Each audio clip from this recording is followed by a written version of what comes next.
Lots of like and share, please. Good evening, YouTube. Okay, good evening. So once you get the slides, let me know. Okay. Yes. Good evening. Yes. Okay.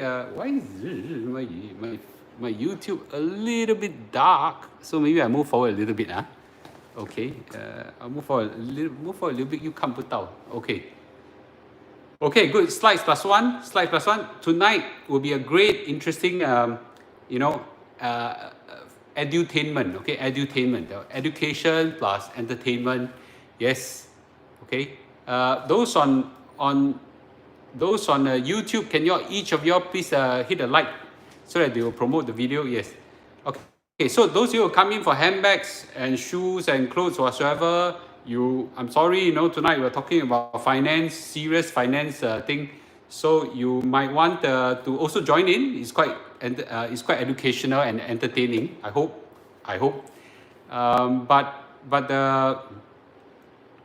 But you might want to hop on to Shopee if you want. But tonight is hardcore, really entertainment. Good evening, Ruby and Missy Ko. Yes, Jin Hao, thank you. Okay. So yes, okay. If you are, I've actually put the slides on YouTube in the link in the description already, so you can download the slides from there. Okay. Once you're all ready, let me know. Okay. I thought tonight I want to give. Yes, great. You learn something. I'm happy to share. Okay. I hope you learn something as well. And the enjoyable thing for me is that in preparation for all my talks, I actually learn a lot as well. Okay. Yes, so I actually enjoy the process as well. So thank you for all the love and likes or whatsoever. Okay, yes, okay. Yeah, it's not very easy to find places that has no music, and a peaceful, quiet place for me to talk without mask and things like that. Okay, so a lot of times I'm in cafe, they play the music, then I kena copyright issue. Remember the time at YouTube, the whole copyright issue, they purged my video. Yeah, so yeah. Okay, once you're ready, please let me know. Yeah, okay. Once you're ready, please let me know. We're ready to start. Okay. Yes, tonight will be quite an interesting talk. Okay. Once you're ready, please let me know. I'm happy to start. Okay. Once you get the slides. Okay. So Ivy is ready. Okay. I can see Ivy ready. Humble, Chatis is ready, Missy is ready, Joe Wong is ready, Penny is ready. What's the YouTube name? Now for those people on Facebook, type 1M65YT plus 1. 1M65YT plus 1, you will jump straight over there. The experience, comparably, it should be better in YouTube, but more importantly is that the YouTube video stays there, okay? Yes. Right, the whole YouTube page is all my finance. So it's a Mr. Lu personal one, not mixed with the plus one is on Facebook. Okay, the YouTube don't support all the +1 codes, so forgive me. So different platform. Actually, I didn't even go live on Instagram. Instagram is another problem. Now I already got 1, 2, 3 phones already. Yeah, +1 computer. Cool. Okay, 165 YT +1, not IT. YT YouTube. Okay, 1 million by 65 YT +1. Angela, happy Sunday. Yes. Okay. Cool, ready to go? Let's go, okay, shall we? All right, cool. So, tonight, I'm very happy to share. I'm very happy to share an interesting turn of events for the Russian-Ukraine war. Now, I'm not a political analyst, okay, but things happen in the world, and they have serious implication, okay, with the stock market, which I think is important. Now, for some of you who knows, during the COVID pandemic, there was the COVID pandemic, and what happened around it has serious implication on stock market. So some people say, Mr. Lu, you're only economist, right? You're not health expert. How would you know about health and issues and things like that? Okay, yeah, who are you? You're not qualified to talk about pandemic and all this. But because I analyzed the pandemic very clearly, I spot the right question and the right answer, therefore I made money in the stock market.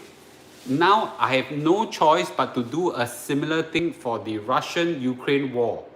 Because if I, again, right, like spotting exam question, if I spot the right question, the right answer, okay, chances are all these have implications in stock market. So for those people who think I'm not qualified to talk about political and wars and things like that, I'm sorry, I'm going to talk about it because I think I'm making a position and a bet on it. Okay, you can listen for the fun of it, or you could you can just listen for the education. And if you don't think I'm not qualified, don't listen. Last time I kena cowboy about the war, but I feel that I should share my view. Okay, cool. Okay, fair. Okay, so continue your like and shares. Very important for me. Once you do more like and share, okay. Yeah, okay. No lah, Chin Chai Wan. Nobody's know the right answer except the politician. I'm not even sure the politician know the right answer. All right, I'm not even sure the politician know the answer. Okay, can share the thinking behind the question to ask. Yeah, okay. Yes, okay. I'll start the talk and then I'll start the talk and then we'll go on with the entire presentation. Okay. So the title of my talk today, okay, and I'll read out to you. They're on the slides. So I'm just by showing this thing doesn't mean I want to point you and like that. Is to tell you that I'm at which slide now, so that you know which slide am I. But I'll read it out as well. Okay. So the title of my talk today is the tide turning for the Russians in the war? Okay, and what's the impact on the stock market? Okay, is the tide turning? Because in recent 2 weeks, there are big events happening right now in Ukraine. Charlene, good evening to you. There is a lot of things that are happening, and they all have implications to the stock market. Okay, I mean, I'll be frank with you. I don't know how to say this without sounding mercenary or cold-blooded. Okay, I feel pain for the people who die, and get injured and casualties in the war. Yes, but I feel more interested in this thing because there's stock market implication. Sorry, y'all don't KK. Some of you also like that. Heartless. Nobody. Ukraine war too far away, whatever. You're probably like me also. This lang xing狗肺like me also. Right. So, but I am more interested in the events, progress of the events, so that I know what's the implication of stock market. Okay. First of all, disclaimer. Okay. What I share with you is meant for education, meant for entertainment, okay, but not meant to be a stock market advice. Okay, it's a stock market advice. It's not a stock market advice. Telling you what you feel about it. Okay, you're going to do your own research. You're going to do your own judgment. Okay. Yes. And I actually have people writing to me, quite a lot of people writing to me on a daily basis, asking me, Mr. Lu, can you train me? No, I don't know shit about stock market. I don't know shit about everything. I'm happy to answer your questions whenever I can, but I don't give stock market advice. I can't. Okay, that's illegal. Okay, I can't. Okay, so please forgive me when I don't want to sound cold-blooded, unhelpful, but I can't. Okay, that's giving a financial advice which is very dangerous. Okay, so let's go. Okay, let's go. Interestingly, Russian war with Ukraine have hit a stage where the Russians are not doing well. Okay, in fact, they're doing pretty badly. Okay, and it's reflected in the stock market as well. Okay, the stock market, the S&P, this is the S&P 500. Okay, the S&P 500 has been on the rise. Okay, those people who have bought at the same time that I bought, congratulations, you made some money like me. Okay, the Nasdaq has gone up even more. So good rises in the stock market right now. That's partly because the interest rate, I told you all the reason, the interest rate rise was not so serious, and all these have got something to do with the war. Okay, and more importantly, the tide has kind of turned for the Russians. Okay, no, it's not a V-shaped recovery. I consider it's a pretty U-shape, a small U, not a big U, a small U right now. Okay, so just to give you a very interesting story. Okay, last week around the 22nd of March, something serious, very interesting happened.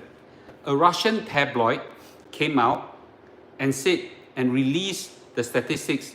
Right, about 10,000 Russian soldiers were killed in the Ukraine war. Okay, and it's a pro-Kremlin. Kremlin is their government. It's a pro-Kremlin tabloid. some credibility in what they say, right? Although it's a tabloid, okay? It reports that nearly 10,000 Russian troops were killed in Ukraine, okay? And I'll read to you, okay? And the report cited the Ministry of Defense of Russia, okay? And then you know what happened shortly? Once it published out, after a short while, it was taken down. But the whole world saw the figure because it's the first number that came out of the Russian media. 10,000 killed, 9,000 plus, but nearly 10,000 killed, no? And this is very interesting because so far the Russians have been saying, oh, no, 1,000 people died, things like that. Oh, rubbish. No, nobody believes those figures. Pentagon estimated 7,000. The Ukraine said, in the early days 15,000, now probably 20, maybe 25 whatsoever. So this is the first Russian figure that came out. And after it came out, it got taken down. After it got taken down, then the tabloid quickly go and say, hey, our website got hacked. 不是我们讲的, no, my website got hacked, which is, chances are, right? Let's speculate. This is just Mr. Lu speculating and don't know whether right or wrong. Chances are they publish it accidentally and then kena, then quickly take down and come up with an excuse, okay? So this caught a lot of attention, okay? Why does this? So now for some of y'all who don't know what does 10,000 means, I'll give you a few, okay? Wait, I'm trying to see whether I can make this a bit brighter. Yeah, I think maybe I can. Okay, all right, okay. Because so 10,000. How much is 1,000? Some people say World War II. A few million people get killed. That's World War II. You may or may not know, but in 1979 to 1989, okay, 1979, 1989. Wow, this light is too bright. Okay, 1979 to 1989, Russia was involved in a war with Afghanistan.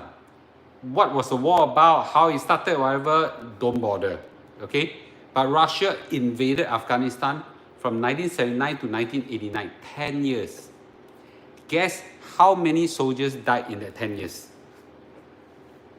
Okay?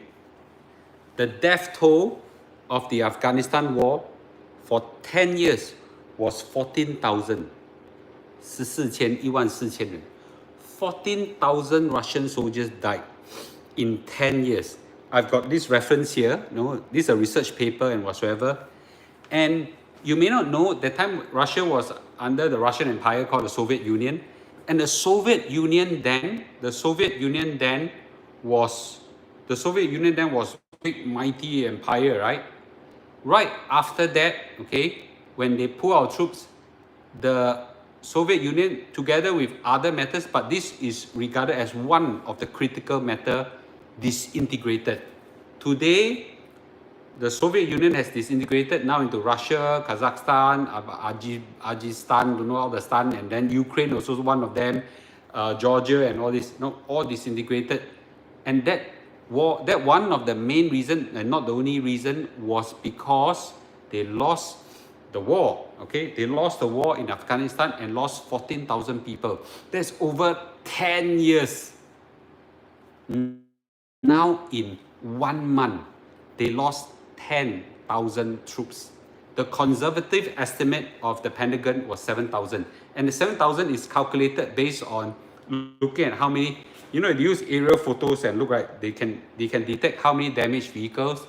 One vehicle, how many soldiers would have been inside. They make an estimate how many died whatsoever. So these are scientific estimates. So conservatively, the Pentagon has estimated 7,000 soldiers have died. Okay? And the tabloid has issued 10,000 will die in 1 month. And in the Afghanistan war, they lost 14,000 in 10 years. Can you see the degree of failure of the Russian? That's what I'm trying to tell you, okay?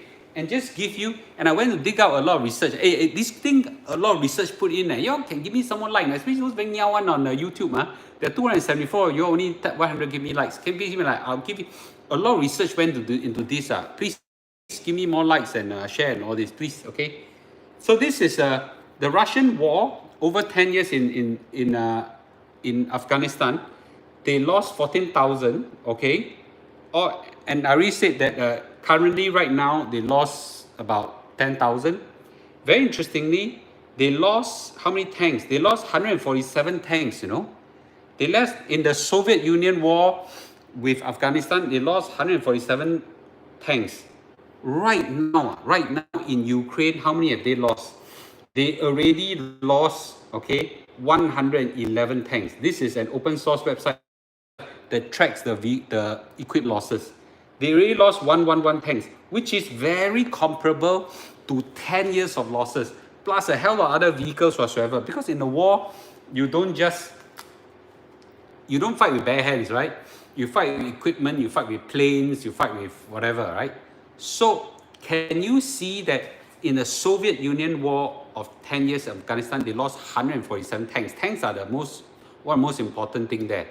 And on this side right now, in 1 month, they lost 111 tanks already.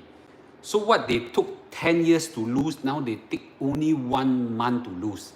Can you see now the gravity of how serious their losses are? Amazing fight put up by the Ukrainians. I damn impressed with them, right? I tell my son, you know, that really, you know, when you fight for a country that is worth fighting for, it's incredible. That's incredible. You can do wonders. So thank you for all like and share, and thank you all love. And please, those who are on YouTube, you know, you will help me in the spreading a message when you hit a like, okay? So the Ukraine war losses right now is phenomenal for the Russians. Of course, it's phenomenal for the Ukrainians as well, okay? Like to thank you, you know. Mr. Lu is our history teacher. We don't like, he might give us homework. That's so funny. Okay, so can you see the comparison right now? How severe are the Russian losses? That's what I'm trying to impress upon you. Okay, and that's why I'm not the only one who can see this. I just do desktop research. I can see this. The stock market analysts can see this. People who have funds, people who have businesses, all can see this. They know the Russians are not doing well. I didn't say the Russians are defeated, nah? Okay, I didn't say Russians did, but they are clearly not doing well at all. Okay, they're not doing well at all. And there's a lot of talks of a lot of tanks right now cannot start run out of fuel. For those people who have been through military training before, you should never be on open roads. For those people who have military training before, common sense will tell you should not be on roads. But right now, there's this 40-mile long tanks and vehicles all cannot start. A lot of them run out of fuel. Okay, they're sitting ducks for airplane drones attacks and things like that. You know, so therefore the Russians clearly have not planned the war properly.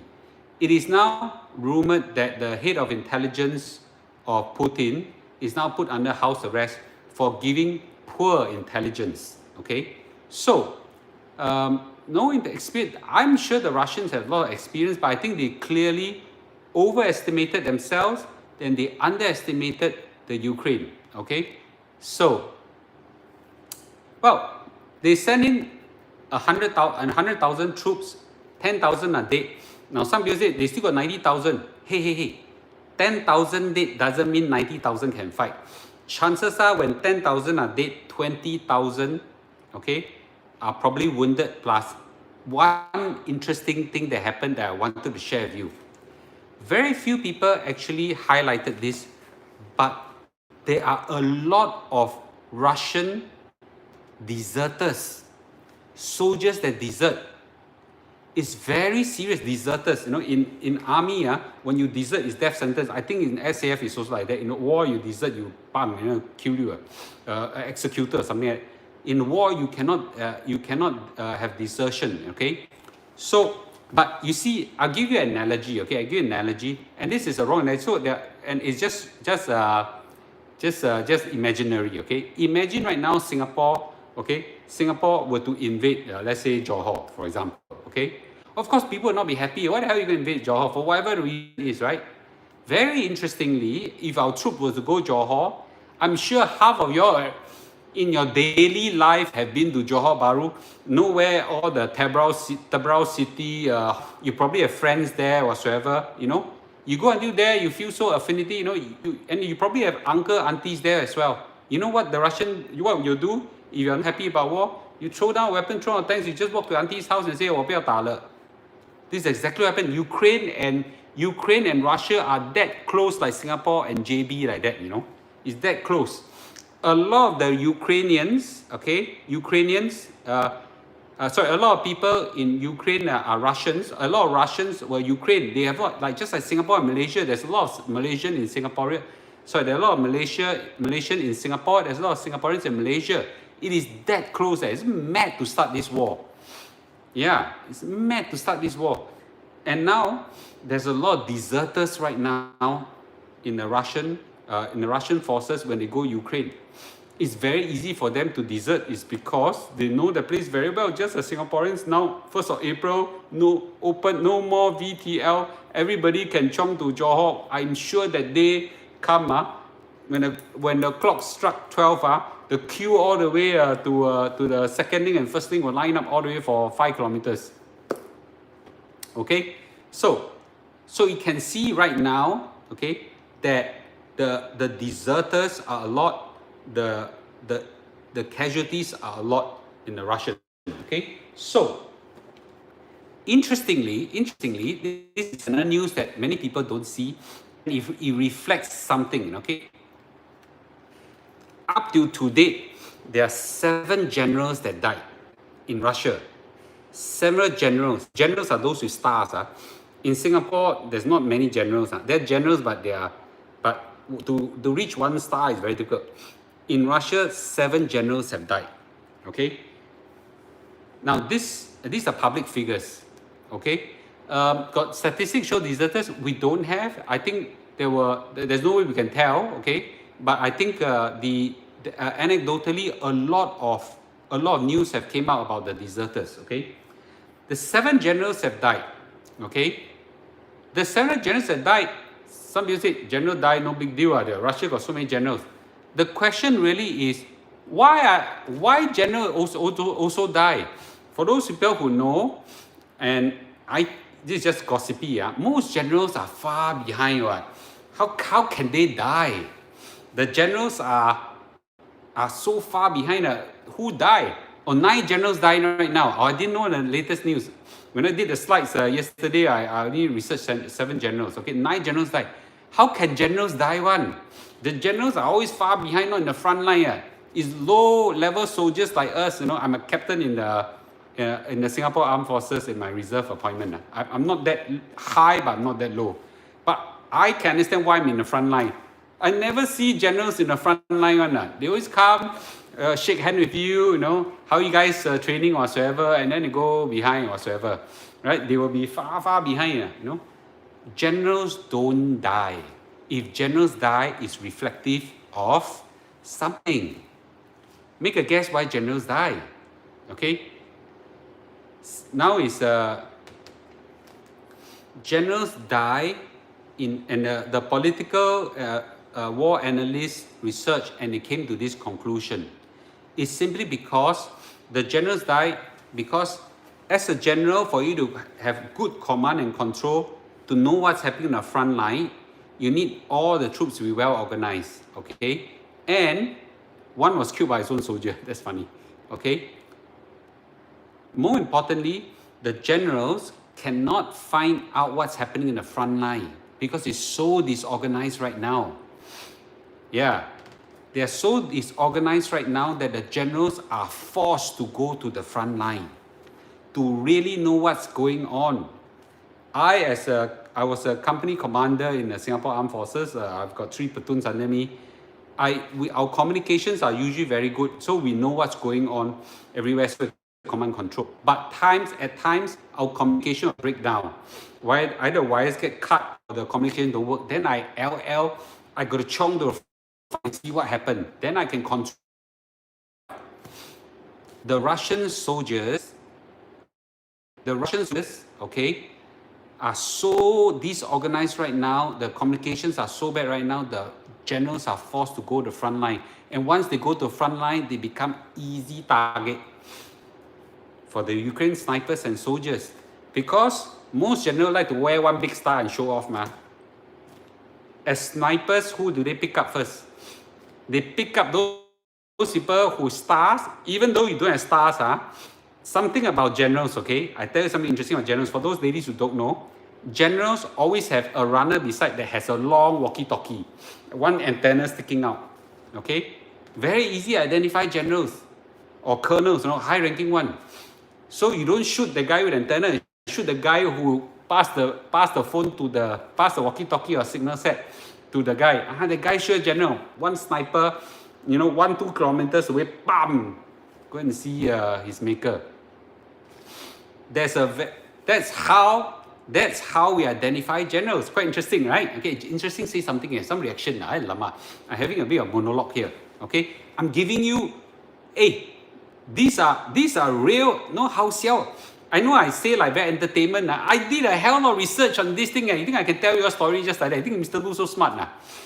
Okay, these are things that happen. One of the top sniper right now in the Ukraine forces is not from Ukraine, it's from Canada. Okay, there's this guy who's a top sniper.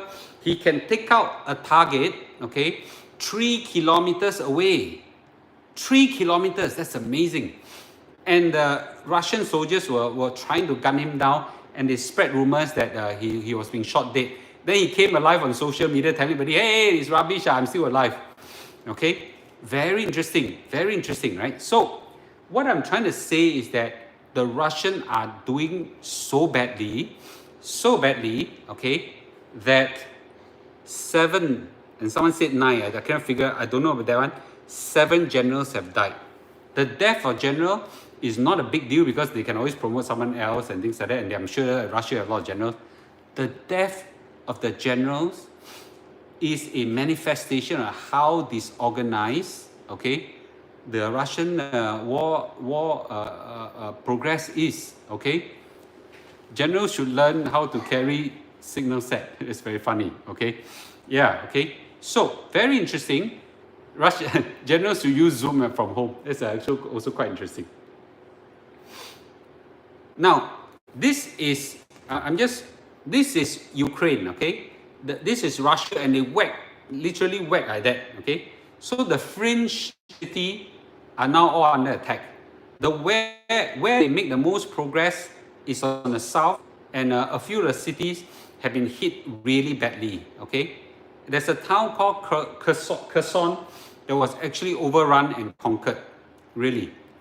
And they've been trying to hit Kyiv on this side, okay. Kyiv is the capital, and they couldn't conquer it. But actually, really, the attack was quite fast and furious. Now, the Ukrainian forces, okay, are on the counter attack. The good news is that the town of Kherson, which is on the south, the Kherson could be as bigger by Singapore by many times, Yeah, it's not like a small town. The town of Kherson, which has been totally conquered by the Russians, have now been partially conquered, counter-attacked and been retaken back by the Ukrainian forces. Okay, and this is a very interesting news. Ukraine troops have taken back part of Kherson from Russian forces. We should give a round of applause for the Ukrainians. Doing well. Yeah, the Ukrainians are doing very, very well. They are counter-attacking and they are regaining back the forces. That's amazing, man. That's amazing. Now, I'm not trying to give you just a war update and telling you all these are stock market implication. That's where I'm a finance person at heart of it. The Russians are now losing control. We expect the Russians to overrun the whole of Ukraine in the beginning, and Putin himself thought that the Ukrainians will welcome them, with flags waving. Rubbish, right? To hell with Putin and his merry men. It doesn't happen that way. Okay, so the Ukrainian troops clearly have launched very successful counterattacks, and very, very interestingly, they have gained some progress. Now, the whole stock market is now reacting to this progress, right? That's amazing. That's amazing. Now, someone said, oh, no, the war is going to be over. I don't think so. Okay? No, the war is not going to be over soon. Now, Putin has a bigger issue. Okay, Putin has a bigger issue. For him, the war is one thing. Now, don't forget, what Putin really wants is credibility and command and control and success in Russia, okay, and in the international stage as well. The problem right now is that he has lost credibility with his people, okay? And CNBC actually wrote this: Putin invasion of Ukraine is seen as his biggest ever mistake, and it will harm Russia for years to come, okay? The bigger issue right now is Putin has lost credibility, at least partially, with his people. Now, you don't think that it's like Singapore like that, you lost credibility, people, the Singaporeans will vote you out. Russia, not like that. He's the dictator, he will still have control. But don't forget, when you start to lose credibility, lose soldiers, more and more soldiers get delivered back into Russia in casket and in coffins. Then, mothers and fathers, after losing their son, will really, really be very upset with him, okay? Don't forget, the whole of Soviet Union, so powerful, disintegrated because of the loss of the war in Afghanistan. And Afghanistan was like what the hell is Afghanistan, right? Now, Putin realized that he gradually has lost credibility in the international arena and in Russia as well, right?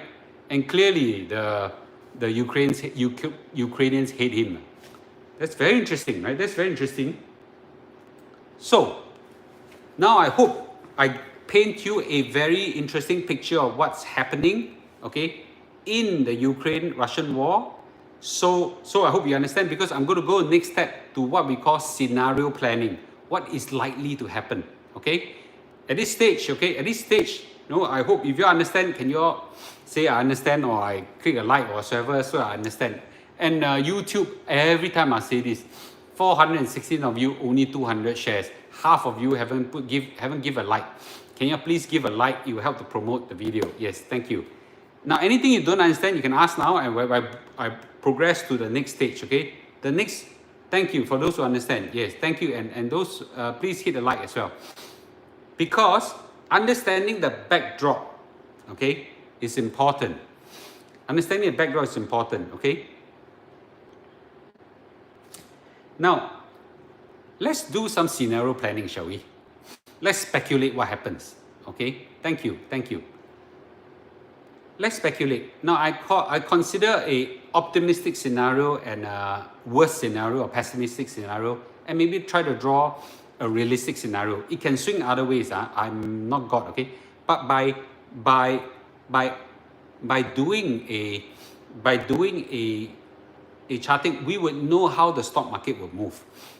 Why is the stock market relevant to this? Okay, let me explain first, then we look at scenario. The whole stock market, okay, is a predictor of what the economy is, okay? And in the short run, the whole stock market moves up and down together with the emotions of people, okay? People like me who have 3/4 of my emotions all eaten by a dog when I was born, don't get affected so much, but most people would, okay? Most people will be affected by all the fluctuations and things like that. And if the war turns out for worse, either, for the Ukrainians or for whatsoever, and the war spills out whatsoever, to other countries, then it's quite serious, right? Economically, a lot of countries will be affected. If the NATO is being drawn in, then, US could be affected and things like that. All these have stock market implication. So let me just speculate. Let me just crystal ball and see what could happen, okay? This is what I call the optimistic scenario. Optimistic scenario. This is now Mr. Lu guessing, okay? Mr. Lu predicting, okay? And my prediction is largely based on an amalgamation of a lot of predictors. You think Mr. Lu so smart? Yeah, okay? I just did a lot of research. That's why you must give me more likes. The more YouTube people don't give me likes. Okay, anyway. right now, the Russians, okay, are changing their goalposts. Initially, Putin wants to conquer the whole of Ukraine and go out and say, I want to conquer Ukraine, I want to demilitarize Ukraine, I want to take out their government, I want to stop them from going to join NATO, I want this and that. Then later he said, I want to conquer half of Ukraine, that means the west side, and I want to remove, Zelensky from power, I want to demilitarize the country whatsoever. Now, they change their goalposts again. Their goalpost says that, all I want to do is to liberalize a few separatist states. Donbass is one of them. That means this is Ukraine, this is Russia. Somewhere around here, there's this Donbass region, which is pro-Russia. He said, I want to liberalize this state. Oh, I've got Russian joining the YouTube channel. Hello, okay? Okay, so his goalposts have changed, right? His goalposts have changed. I just want to liberalize it. You know why goalposts change? In business, last time in corporate life, our goalposts change. In the early part of the financial year, we say, I want to achieve $10 million target. Then along the year, we said, now the target is 8 million. Then somewhere at the end of the year, we say target is only 5 million. Why? We change our goalposts because we know that we cannot achieve the goal already. People all do that, okay, in life, right?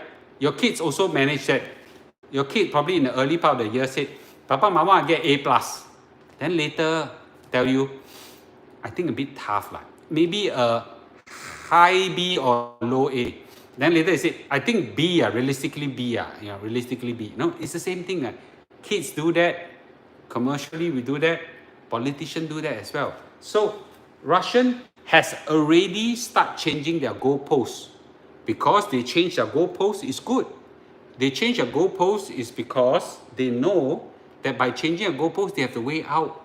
At least they save their face, right? So Russian has changed their goalposts and started to claim victory. Oh, we already conquered the Donbass area already, okay? We demilitarized it, grant them victory, and so on. So as a result, what happens? Their goalposts change, right? So let me read to you what Reuters. These Reuters are not Mr. Lu saying. The analyst said that bogged down in Ukraine, Russia moves war goalposts. Russia has set modest target of liberalizing Donbass, and military analysts see stark failure in achieving initial aim, opportunity for Putin to save face and claim victory. Interesting, okay? So this is what I call optimistic scenario, okay? They claim victory, they can start pulling out. Then in some sense, 世界太平, okay? Yes. So target cannot achieve, they reduce the target. Yeah, we all do that in life, okay? So this is what I call optimistic scenario. But this one, very unlikely. Very unlikely. Because unless you're stupid, everybody know that you lost the war. Okay? That means this is a really face-saving measure. Okay?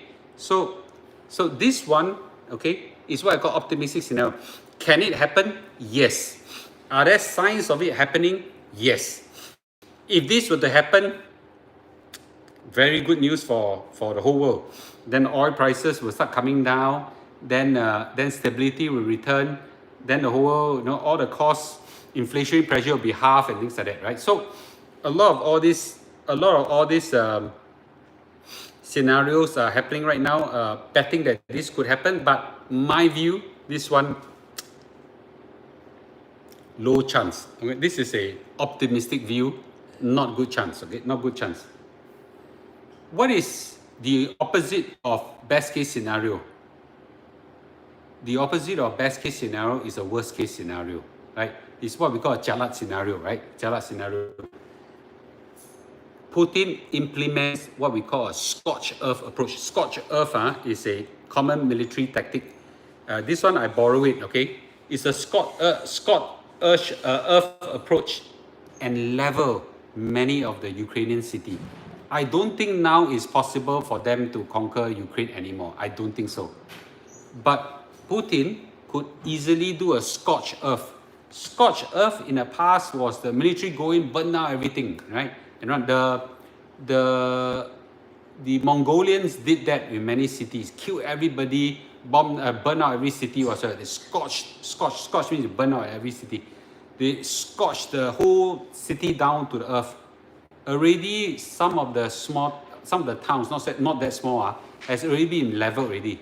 Now, one thing the Russians could do, and they are doing right now, is that they fire a ton of rockets into a city, bam, bam, bam, bam, bam, bam, bam, bam, just level the whole city. They already have done that in Syria, okay? And they just scorched earth the entire place and just leveled the entire place. And it's quite sad to see that. Now, what other things they could do to scorch earth? He could launch chemical weapons. And if they launch chemical weapons, the West could be forced to retaliate because chemical weapons are illegal. They are highly illegal. And they could also launch nuclear weapon as well, okay? But if you launch nuclear weapons against Ukraine, there's a good chance you invite a retaliatory action, and you could result in what we call a MAD, mutually assured destruction. So chances are nuclear weapons, although he threatened to use, but most likely he will use, but he could use destructive weapons, right? Very destructive weapons. They use cluster bombs, and phosphorus bombs and rockets and things like that, and it's already happening. So this scenario, okay, is what I think a worst case scenario, and the whole war drags on for 5 years, 10 years, whatsoever. This is a worst case scenario, which I think right now that could happen, okay? If this happens, it will be bad for stock market, bad for us, bad for economy, and Putin doesn't win, but he doesn't lose, right? So this is what we think is what I think is really a scorched earth worst case scenario. Yes, you're right. Okay, it's a vacuum bomb as well. Yeah, very serious. There's a lot of very serious heavyweight weapons that could be used. So this is what I call what I think is a worst case scenario. And another thing, we should take a chapter. Someone said, no lah, the war will end very soon lah. 1-2 months will be over, 6 months will be over. If you look at the history of superpower entering into war, very few superpower enter into war that they pull out fast. Okay, you just need to take a chapter, not just in Russia. Russia in Afghanistan took 10 years. The US, okay, took many years to get out of Vietnam. The US also took many years to get out of Iraq and Afghanistan. 10 years, 10 years. And in each of this war, okay, it's just a long drawn battle, So if history were to repeat again, chances are,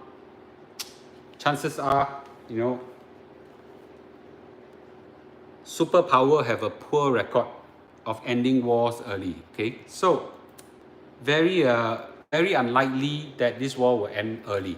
Now, what I think a worst case scenario is also equally unlikely. Because why I say that? Because this time is different.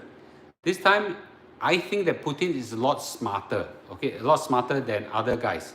So, what is my hopeful scenario? Now, I don't have a realistic scenario because I don't know what's realistic nowadays.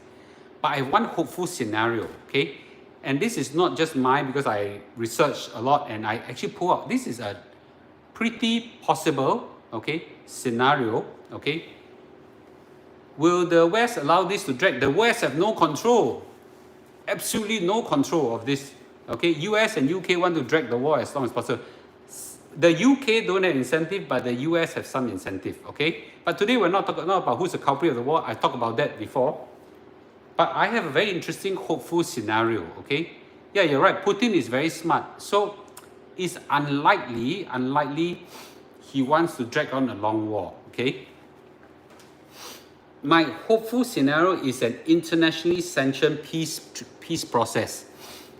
And the only person credible to tell the Russian to back down is China.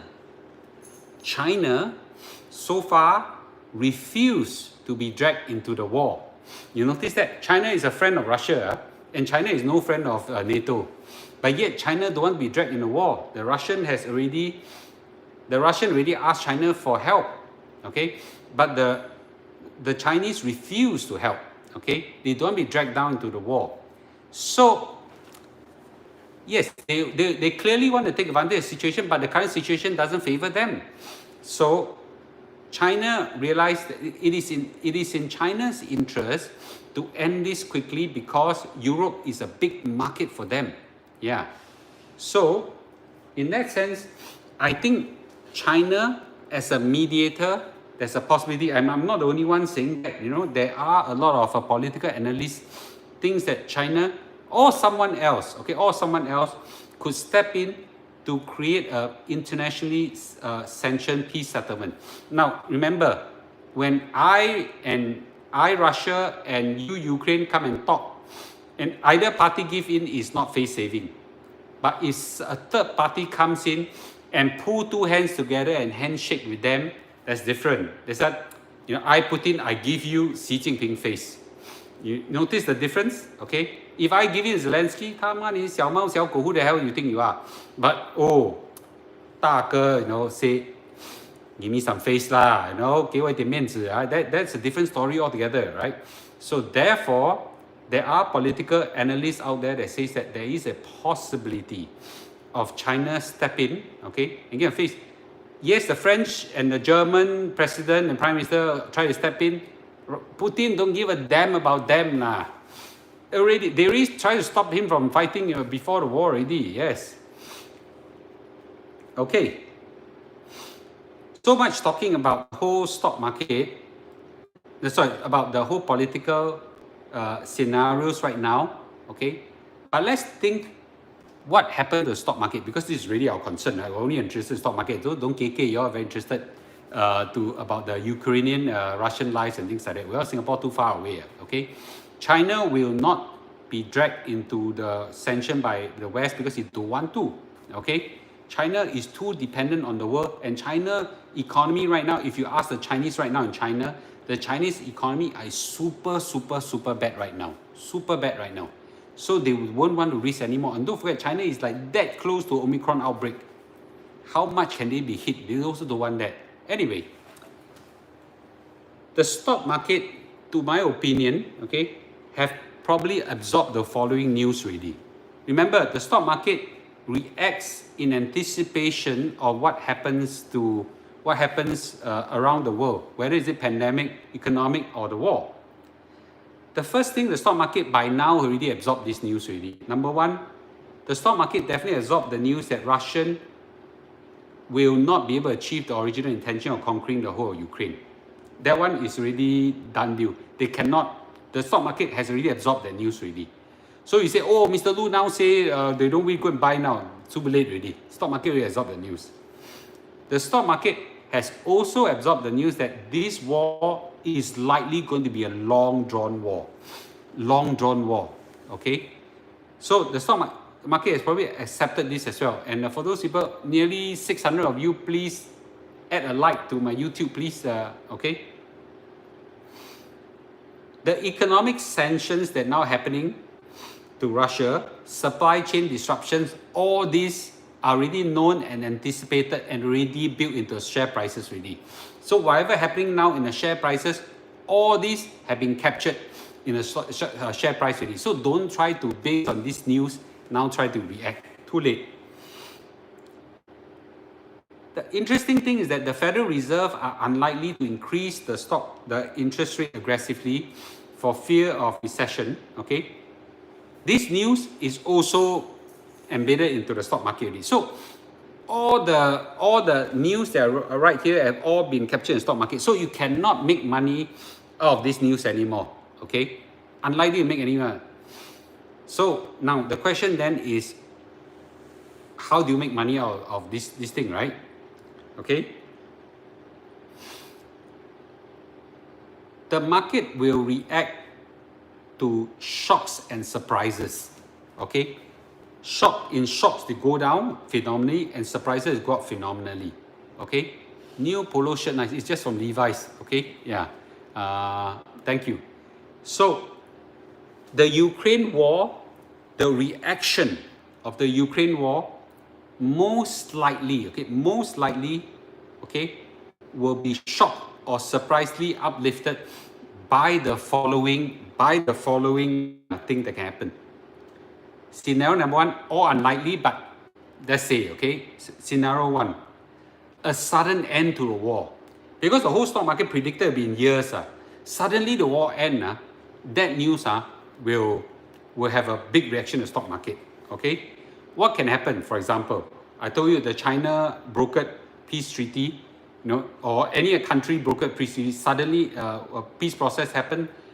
That kind of news will have a very, very, very big impact on the stock market. Okay, if the Russians suddenly withdraw, there will be a huge impact on the stock market. Very unlikely, but this kind of news will have a big impact. Suddenly Putin heart attack and die. Okay, suddenly Putin heart attack.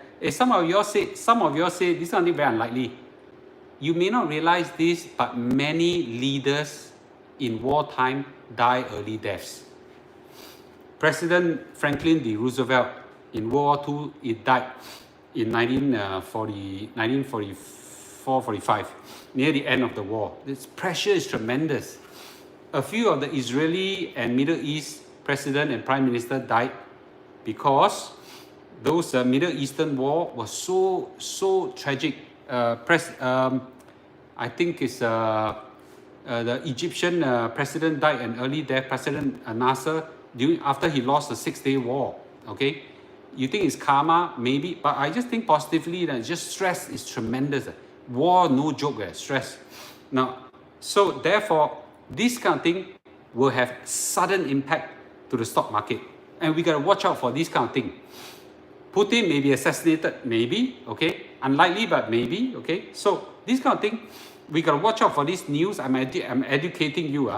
This kind of news comes out will have phenomenal impact on stock market, okay. If the Russians start launching the worst case scenario, which is the scorched earth strategy, massive nuclear bomb, chemical warfare, just step up, massive scorched earth kind of thing, okay, there will be some impact. Because right now, it's doing but not doing in a large scale. But they can do in a large scale. They probably, this is the best way, just fire, 10,000, 100,000 rockets into Ukraine, bomb every damn city. You don't lose war, you don't lose lives, yeah. In wars, a lot of time the spillover happen to other country usually because of accident, not because they deliberately want to.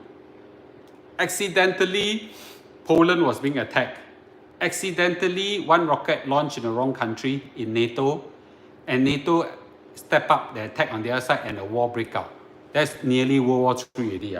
This kind of accidental spillover to NATO, okay, will be a very serious case on stock market, right? It will be a massive crash, massive crash.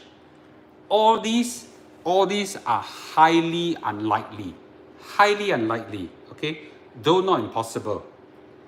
But threats, there'll be a lot of rumors of this kind of thing happening, threats of this kind of thing happening, news outbreak of this happening that will cause the entire stock market to have huge volatility.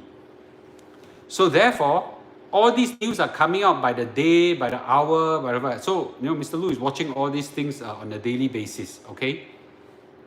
One thing for sure as investors is this, okay? As investors, okay? I say it before, I'm going to say it again like a broken gramophone. Okay? One thing for sure, huge volatility. There's going to be huge volatility in the stock market, huge volatility. And this huge volatility presents with us a lot of opportunity, okay, to invest, right? So far, we have already one big swing down, and now it's a big swing up, okay? It won't be end. There will be another swing up, swing down, swing. All these are huge volatility, and therefore there's some opportunity there for you. For those people who do dollar cost averaging, you could supplement. I would supplement it by just going after all the bottom, pick up the bottom fish at the bottom. Okay, so one thing for sure, this war is unlikely to end in the short term. maybe midterm, maybe long term. In between, there'll be tons of all this news that come out. Big news, small news, look out for it. There's a lot of upswing, downswing, huge stock market opportunity. I already announced one of my dive in already, right? So therefore,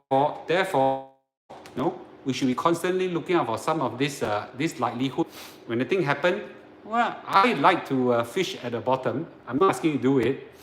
It's a lot of guts to do it, okay? But all these, right, are big, huge announcements that we should look after. So I hope that today you get to see a good explanation of where things are in the Russian-Ukraine war, what are the likely scenarios, and what is the likely outcome, okay?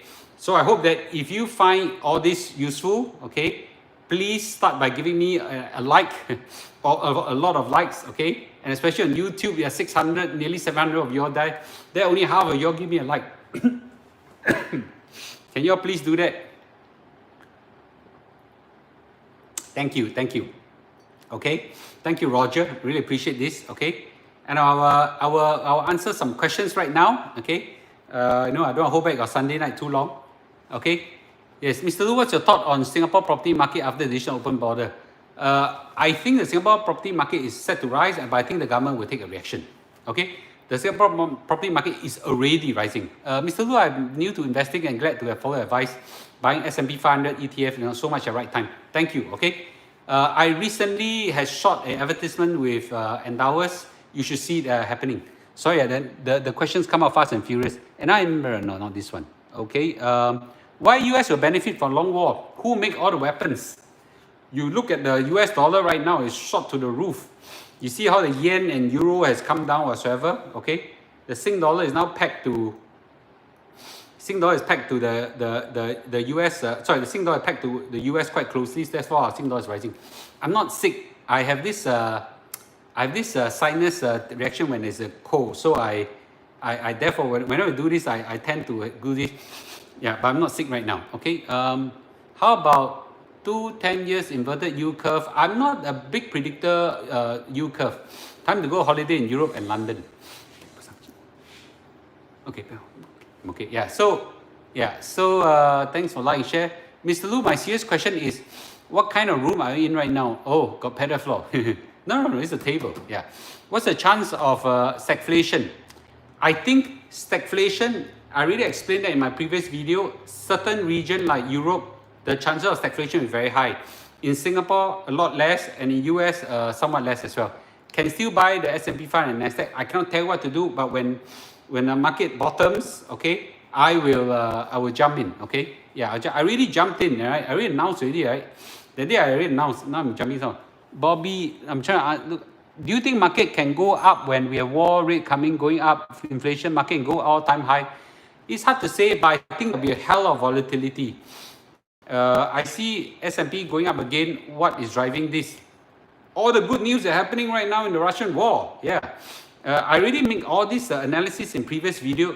Please go to my YouTube video 1965YT+1, or just jump straight to YouTube 1965. In my previous video, I've already explained why all these things are happening. Okay, okay. QQQ is in bear now. Any good time to enter? Okay, I cannot tell you what is illegal for me to tell you what to enter. But as far as I'm concerned, I like to fish when the market goes down. And whenever I go in, I actually announce.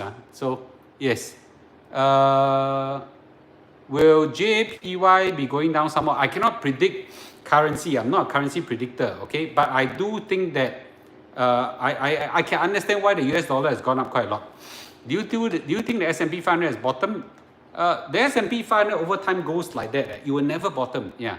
Mr. Lu, try this cold remedy sinus. A bit super lemon squeeze into juice and freeze into a cube. Okay, I'll try that. Thank you very much. How to buy S&P 500? I asked a question in my 1M65 TG+1. It's my Telegram channel, 20,000 people there. There's a lot of community experts that will give you some advice. Mr. Lu, I noticed the S&P 500 are holding very little core companies such as Berg, MSFT. Is there an ETF more concentrated? I don't like to, sorry. I don't like to cover markets that are beyond markets that are too narrow. I like broad one. And I'm going to invite a guest soon, Money Hour CEO, to come and give a talk next week. And then I'm also inviting Mr. So Chin Heng, the ex-deputy CEO of CPF, to come and talk. Look out for those talks. You can ask them some of these questions. Okay? Yes. How to buy the S&P 500? Go to my 1865 TG+1 group and ask this question. Lots of advisor there. Okay? Cool? All right, good. Okay? Okay, I hope to end this at 10 o'clock. Just to say, next week, some great news. I managed to invite 2 big speakers, okay? All big shots. The Money Hour CEO, Chun Ting, will be coming to give a talk on insurance. And some of you all have a lot of questions on insurance. What if I cannot start my insurance right now? ILPs, whole life insurance. What do I do? I'm going to answer the question. Okay? Mr. So Chin Heng is coming in. Mr. So Chin Heng was the deputy CEO of CPF board. He's also my mentor in seafood for 20 years. Okay? He's kindly enough, and you can ask him all the tough questions about CPF and also investment. He's a great man, wise man, and very humble. Okay? So look out for it. I think on the 30th and the 1st, every night we have one talk. Okay? Cool? All right. Okay? All right, good. Okay, with that, if you have any more questions that I can't answer, just write an email to me. My email is in the slide. And remember to hit a like and follow on whether my Facebook page or my YouTube, especially YouTube. There are 600 of you all there. Please, everyone, you all click follow, okay, and subscribe. Can you do that for me, please? All right, cool. Okay, I'm happy to answer some of this question. Okay, good. All right, good. Okay, so with this, yeah, okay, I'll take maybe 1 or 2 more questions, and that's it. Wow, the question just good to buy some USD. I never touch currency, never. Okay, never. All right, thank you, Roger. Thank you, Royston. Appreciate this. Thank you. Okay, thank you for everybody. Charlie, good. Okay, 1865 TG+1 and 1865 YT+1. Okay, I'm not sick. I'm just having this sinus thing. You will see me almost in every cold weather. I have this problem. I've got 2 operations on my nose before. Okay, great. Okay, so a very good night to everybody. Enjoy your weekend. Sorry, the remaining part of your Sunday, and I hope to talk to you again. Okay, so tomorrow, Kate Lu coming on board to share something on Kate Spade for Premium More, and then on Tuesday, I think Mr. So Ching coming in. On Wednesday, we have got Chun Ting from Money Hour coming in. I'm trying to arrange for 1 more person to come in. I haven't got him to agree yet, okay? Because I think it's just scheduled.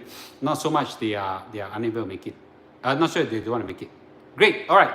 Good night to everybody. I really appreciate you joining me. Okay. So I look forward to talking to you guys again. Okay. Thank you very much. Thank you, YouTube. Thank you, Facebook. Thank you, Premium More. Thanks, everybody. All right. Great. Okay. So I'll off YouTube right now. Okay. Good night, everybody. Dennis, Andy, Victor. Really appreciate this. Okay. Good night, Joy, and good night, Peter, and everybody. They're going too fast. Okay. Cool. Okay. Thank you. Thank you so much. Okay. I got that. Yes. 莲花的胶囊. Yes. Okay. Thank you.